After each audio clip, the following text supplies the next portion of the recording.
The village of Eldermoor was a place where time seemed to stand still. Nestled between the jagged peaks of the Blackspire Mountains and the dense, whispering forests of the Valewood, it was a settlement that had survived centuries of turmoil, famine, and even the occasional dragon raid.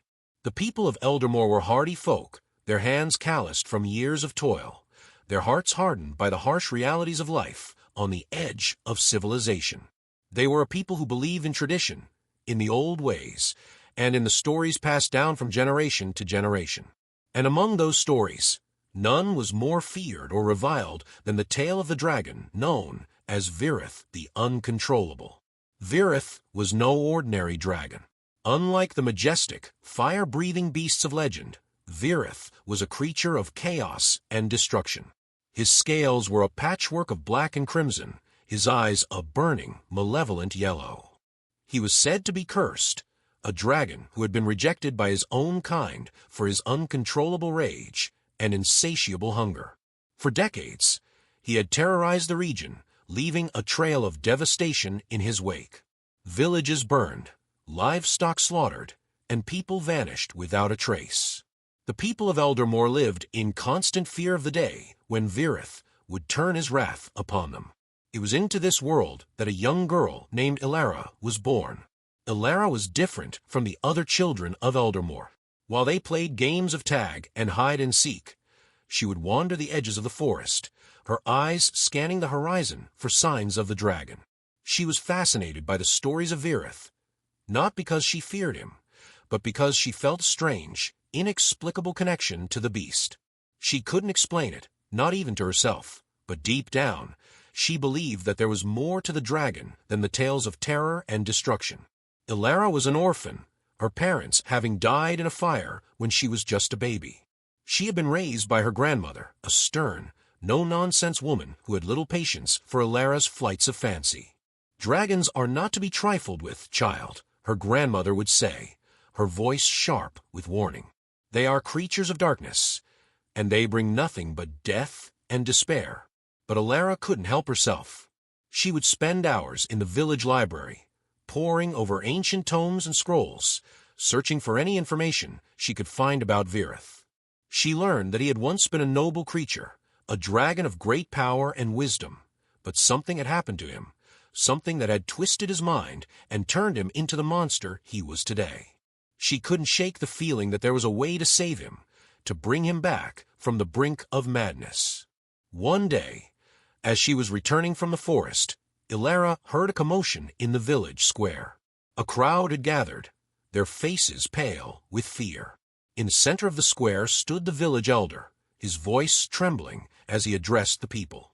"Vyrrath has been sighted," he said, his words sending a chill through the crowd. "He is coming this way. We must prepare." Elara's heart raced. This was it, the moment she had been waiting for. She knew that she had to see Vyrrath for herself, to look into his eyes and see if there was any trace of the noble creature he had once been. But how?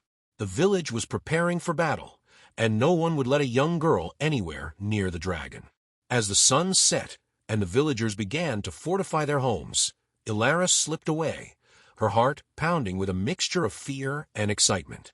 She made her way to the edge of the forest, where she had often seen the dragon's shadow passing overhead.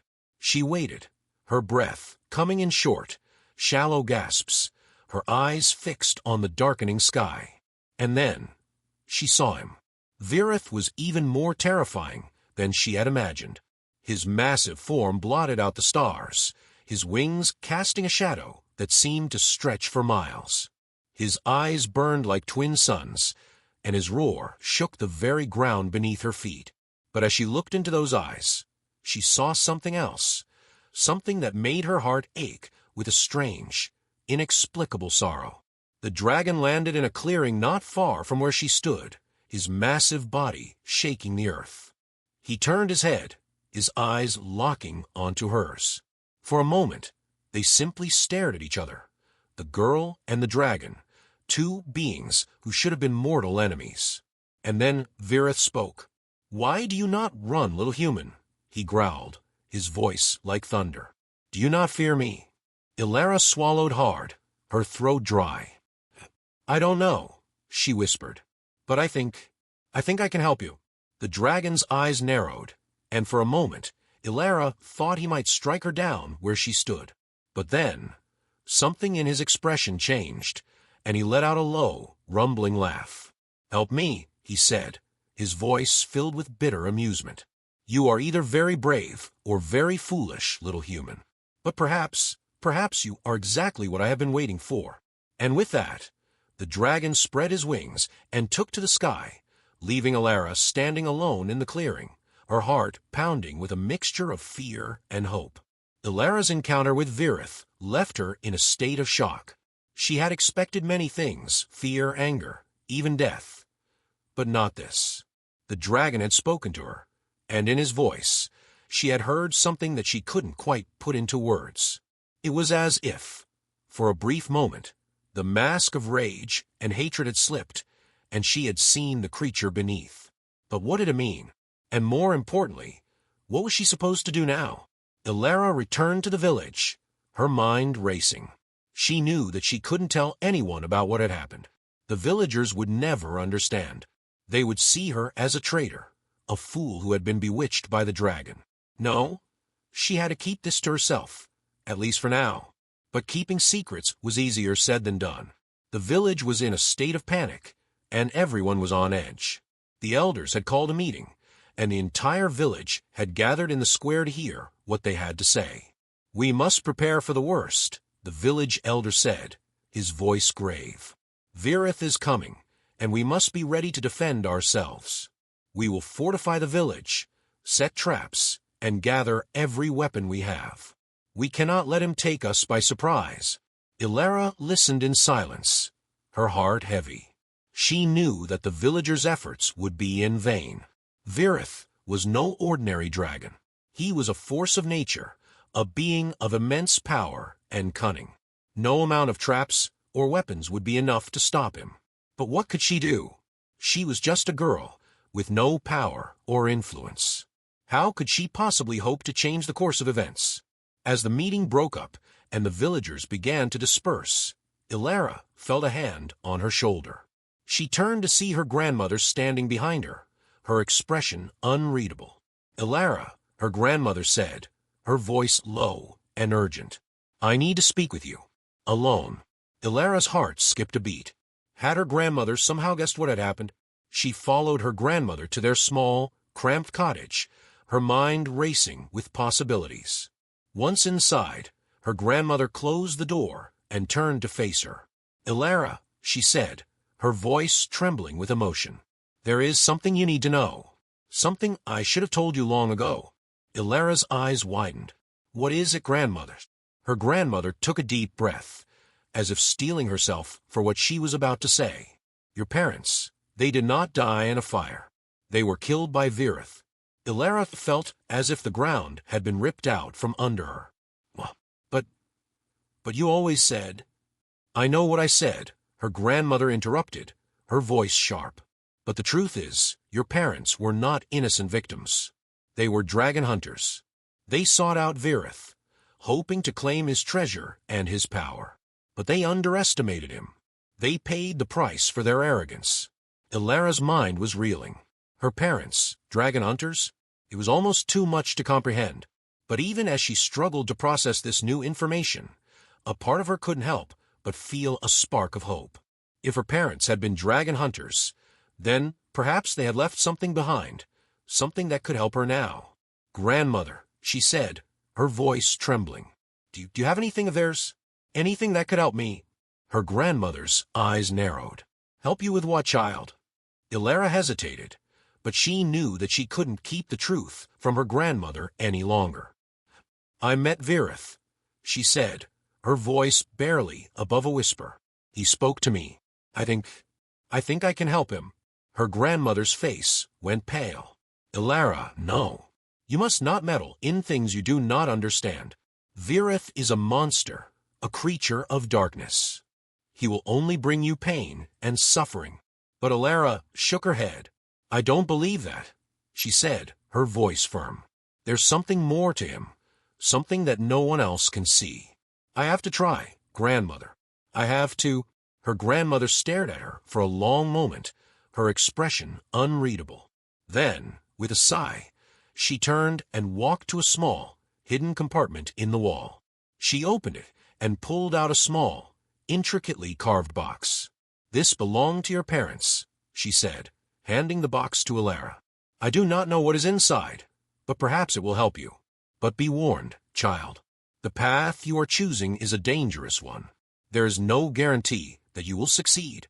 Elara took the box, her hands trembling. She didn't know what she would find inside, but she knew that it was her only hope. As she opened the box, she felt a strange, tingling sensation in the air. Inside, she found a small, glowing crystal, its light pulsing with a soft, rhythmic beat. She didn't know what it was, but she could feel its power, its connection to Vyrrath. And then, she heard it, a voice, soft and distant, but unmistakable. "Elara," it said, "come to me." It was Vyrrath. Section 3. Midpoint/twist. Elara's heart raced as she clutched the glowing crystal in her hand. The voice of Vyrrath echoed in her mind, a low, rumbling growl that sent shivers down her spine. She knew that she had to go to him, but the thought of facing the dragon again filled her with both fear and determination. She slipped out of the cottage under the cover of darkness, the crystal tucked safely in her pocket. The village was eerily quiet, the only sound the distant howl of the wind as it swept through the mountains. Elara moved quickly, her footsteps light and silent as she made her way to the edge of the forest. As she entered the forest, the air grew colder, and the shadows seemed to close in around her. The trees loomed overhead, their branches twisting and gnarled like the fingers of some ancient, malevolent being. Elara's breath came in short, shallow gasps, her heart pounding in her chest. She had never been this deep into the forest before, and the sense of isolation was overwhelming. But she pressed on, driven by the voice in her mind and the strange, pulsing light of the crystal. She didn't know how far she had to go, or what she would find when she got there, but she knew that she couldn't turn back now. After what felt like hours, Elara emerged into a small clearing. The moon hung low in the sky, casting a pale, silvery light over the scene before her. In the center of the clearing stood Vyrrath, his massive form silhouetted against the night sky. His eyes burned like twin suns, and his breath came in short, angry bursts, sending plumes of smoke into the air. Elara hesitated, her heart pounding in her chest. She wanted to run, to hide, to do anything but face the dragon. But she knew that she couldn't. She had come this far, and she couldn't turn back now. "Vyrrath," she said, her voice trembling. "I'm here." The dragon turned his head, his eyes locking onto hers. For a moment, they simply stared at each other, the girl and the dragon, two beings who should have been mortal enemies. And then Vyrrath spoke. "You have the crystal," he said, his voice low and menacing.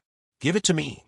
Elara's hand went to her pocket, her fingers closing around the crystal. She could feel its power, its connection to the dragon. But she also knew that if she gave it to him, she would be giving him the key to his freedom, and possibly his destruction. "Why do you want it?" she asked, her voice barely above a whisper. Vyrrath's eyes narrowed, and for a moment, Elara thought he might strike her down where she stood. But then, something in his expression changed, and he let out a low, rumbling growl. "The crystal is a part of me," he said, his voice filled with a strange, almost sorrowful tone. "It was taken from me long ago, by those who sought to control me. Without it, I am incomplete.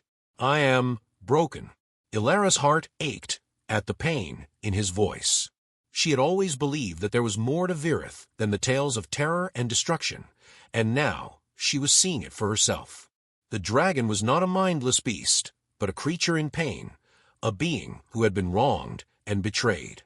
But before she could respond, a voice rang out from the shadows. "Elara, step away from the dragon." Elara turned to see a group of villagers emerging from the trees, their faces pale with fear and anger.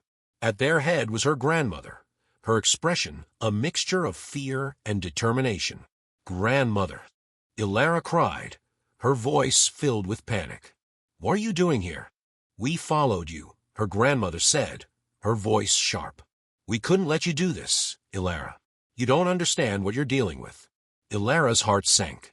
She had hoped to keep her encounter with Vyrrath a secret, but now it was too late. The villagers had seen her, and they would never understand. "You don't understand," she said, her voice trembling. "Vyrrath isn't what you think he is. He's in pain. He needs our help." But the villagers weren't listening. They had already made up their minds.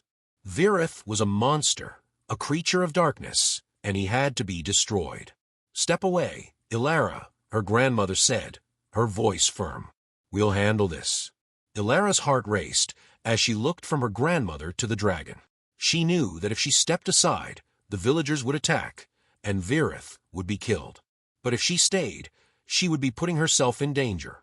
But then, something inside her snapped. She couldn't let this happen. She couldn't let the villagers destroy Vyrrath, not when she was so close to understanding him. "No," she said, her voice firm. "I won't let you hurt him." Her grandmother's eyes widened in shock. "Elara, what are you doing?" But Elara didn't respond. Instead, she turned to Vyrrath, her heart pounding in her chest. "Take it," she said, holding out the crystal. "Take it and go." Vyrrath's eyes widened in surprise, and for a moment, he simply stared at her. Then, with a low, rumbling growl, he reached out and took the crystal from her hand. As soon as the crystal touched his scales, a blinding light filled the clearing. Elara shielded her eyes, her heart racing as she felt the ground shake beneath her feet. When the light finally faded, she looked up to see Vyrrath standing before her, his eyes glowing with a newfound power. But before she could say anything, the villagers attacked. The clearing erupted into chaos as the villagers charged at Vyrrath, their weapons raised and their voices filled with rage. Elara's heart raced as she watched the scene unfold, her mind struggling to process what was happening. "No," she cried, her voice filled with desperation. "Stop. You don't understand." But the villagers weren't listening. They were driven by fear and anger, their minds clouded by the stories of Vyrrath's destruction. They saw only a monster, a creature that needed to be destroyed. Vyrrath roared, his voice shaking the very ground beneath their feet. He spread his massive wings, sending a gust of wind that knocked several villagers off their feet. But they were undeterred. They continued to press forward, their weapons glinting in the moonlight. Elara's heart pounded as she watched the battle unfold. She knew that she had to do something, but what? She was just a girl, with no power or influence. How could she possibly hope to stop this? But then, she remembered the crystal that had been a part of Vyrrath, the crystal that had given him his power. If she could get it back, maybe she could stop the battle before it was too late. With a determined look in her eyes, Elara darted forward, weaving through the chaos of the battle. She could see the crystal clutched in Vyrrath's massive claws, its light pulsing with a strange, rhythmic beat. "Vyrrath," she cried, her voice filled with desperation. "Give me the crystal." The dragon turned his head, his eyes locking onto hers. For a moment, they simply stared at each other, the girl and the dragon, two beings who should have been mortal enemies. And then, something in Vyrrath's expression changed. He let out a low, rumbling growl, and then, to Elara's surprise, he dropped the crystal at her feet. Elara's heart raced as she reached down and picked up the crystal. She could feel its power, its connection to Vyrrath. But she also knew that she had to act quickly. "Stop," she cried, holding the crystal aloft. "Everyone, stop." The villagers hesitated, their weapons raised as they turned to look at her. Elara's heart pounded as she held the crystal, her mind racing with what to do next. "This crystal is a part of Vyrrath," she said, her voice trembling. "It's what gives him his power. But it's also what's been controlling him. If we destroy it, we can free him from the curse." The villagers stared at her in shock, their faces pale with fear and confusion. But before anyone could respond, Vyrrath let out a low, rumbling growl. "Do it," he said, his voice filled with a strange, almost sorrowful tone. "Destroy the crystal. Free me from this curse." Elara's heart ached at the pain in his voice.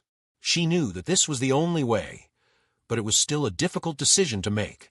She took a deep breath, her hands trembling as she held the crystal. And then, with a determined look in her eyes, she brought the crystal down onto a nearby rock, shattering it into 1,000 pieces. The clearing was filled with a blinding light as the crystal shattered, the power within it released in a burst of energy. Elara shielded her eyes, her heart racing as she felt the ground shake beneath her feet. When the light finally faded, she looked up to see Vyrrath standing before her, his eyes glowing with a newfound clarity. The rage and hatred that had once filled them were gone, replaced by a sense of peace and understanding. "Thank you," he said, his voice low and gentle. "You have freed me from the curse." Elara's heart swelled with relief as she looked at the dragon. She had done it. She had saved him. But before she could say anything, the villagers began to murmur among themselves, their faces filled with fear and confusion. What just happened?" one of them asked, his voice trembling. Elara turned to face them, her heart pounding in her chest. "Vyrrath is free," she said, her voice firm. "The curse is broken. He's not a monster anymore." The villagers stared at her in shock, their minds struggling to process what had just happened. But before anyone could respond, Vyrrath spread his wings and took to the sky, his massive form disappearing into the night. Elara watched him go, her heart filled with a strange, bittersweet feeling. She had saved him, but she knew that their journey was far from over. The days that followed were a whirlwind of confusion and uncertainty. The villagers of Eldermore were in a state of shock, their minds struggling to come to terms with what had happened. The dragon that had once been their greatest enemy was now free, and no one knew what that meant for the future.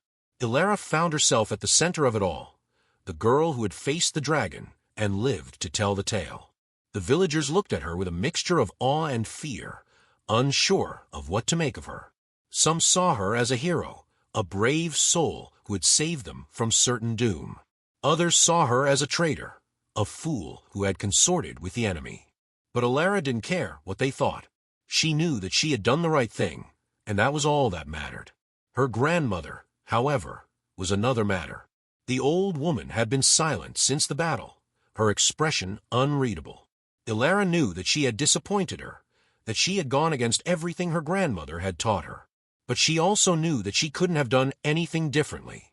One evening, as the sun was setting and the village was bathed in a warm, golden light, Elara found her grandmother sitting by the fire, her eyes fixed on the flames. "Grandmother," Elara said, her voice soft. "Can we talk?" Her grandmother looked up, her expression unreadable. For a long moment, she simply stared at Elara, her eyes filled with a mixture of emotions. Finally, she sighed and nodded. "Sit down, child." Elara sat down beside her grandmother, her heart pounding in her chest. She didn't know what to say, how to explain what had happened. But before she could speak, her grandmother reached out and took her hand. "Elara," she said, her voice trembling. "I don't know what to say. I've always tried to protect you, to keep you safe. But I see now that I was wrong. You are stronger than I ever imagined, and you have a heart full of courage and compassion. I am proud of you, child." Elara's eyes filled with tears as she looked at her grandmother. She had never expected to hear those words, and they filled her with a sense of warmth and relief. "Thank you, grandmother," she said, her voice trembling. "I just wanted to do what was right." Her grandmother nodded, her eyes filled with a strange, almost sorrowful expression. "I know, child, and you did. But now, you must be prepared for what comes next. The path you have chosen is a difficult one, and there will be many who will not understand." Elara nodded, her heart heavy with the weight of her grandmother's words. She knew that the road ahead would not be easy, but she also knew that she couldn't turn back now. As the days turned into weeks, Elara found herself spending more and more time in the forest, searching for any sign of Vyrrath. She knew that he was out there somewhere, and she couldn't shake the feeling that their journey was far from over. One evening, as she was returning from the forest, she heard a familiar voice in her mind. "Elara," it said low and gentle. "Come to me." Elara's heart raced as she followed the voice, her footsteps light and quick. She didn't know what she would find, but she knew that she had to go. As she emerged into a small clearing, she saw him. Vyrrath stood before her, his massive form bathed in the light of the setting sun.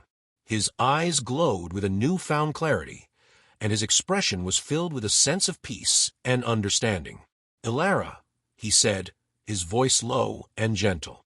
"Thank you." Elara's heart swelled with relief as she looked at the dragon. She had done it. She had saved him. "Vyrrath," she said, her voice trembling. "What happens now?"